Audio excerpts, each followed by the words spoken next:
விடாமுயற்சி நண்பர்களுக்கு வணக்கம். டிஎன்பிசி எக்ஸாம் 4க்கு வந்து குரூப் 4க்கு வந்து எக்ஸாம் டேட் வந்து ரிலீஸ் பண்ணிட்டாங்க.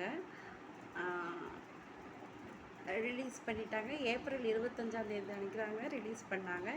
இந்த மே மாதம் 24ஆந்தேதி வரைக்கும் வந்து டைம் இருக்குதுங்க. அதனால் நல்லா பார்த்து பொறுமையாக வந்து எக்ஸாமுக்கு வந்து அப்ளை பண்ணுங்க. இன்னொரு முக்கியமான விஷயம் என்னென்னா, நிறைய பேர்த்துக்கு வந்து நம்ம வந்து ஏஜ் லிமிட்டுங்கிறது தெரியாமையே இருந்திருக்கு. ஏஜ் லிமிட்டு கிடையாதுங்க. நீங்கள் டிகிரி ஹோல்டராக இருந்தீங்கன்னா உங்களுக்கு ஏஜ் லிமிட்டு கிடையாது. தைரியமாக அப்ளை பண்ணுங்கள், தைரியமாக எக்ஸாம் எழுதுங்க, நல்லா படிங்க. வீட்டில் ஒரு ஃபோன் இருந்தால் போதுங்க. ஃபோனை வச்சு நிறைய பேர் நிறைய சாதனை பண்ணியிருக்காங்க. நீங்கள் யூடியூப்லேயே சர்ச் பண்ணி பாருங்கள். எவ்வளவு பேர் குழந்தைகளை வச்சுக்கிட்டு, கை குழந்தைகளை வச்சுட்டெல்லாம் படித்து பாஸ் பண்ணாங்க. நம்மளால் முடியாதாங்க? நம்மளும் கண்டிப்பாக படித்து பாஸ் பண்ணலாங்க.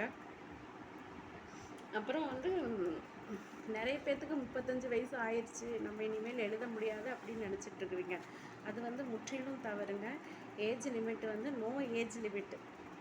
ஏஜ் லிமிட்டே கிடையாது. நீங்கள் டிகிரி ஹோல்டராக இருந்தீங்கன்னா 10வது மட்டும் படிச்சிருந்தா மட்டும்தான் நீங்கள் வந்து உங்களுக்கு அந்த ஏஜ் லிமிட் இருக்குதுங்க. நீங்கள் டிகிரி முடிச்சிருந்தீங்கன்னா அதுக்கு மேலே நிறைய படிப்பு இருந்துச்சுன்னா உங்களுக்கு வந்து வயசு வந்து ஒரு தடையே கிடையாது. எந்த வயசுலேயும் எப்போ வேணாலும் நம்ம சாதிக்கலாங்க.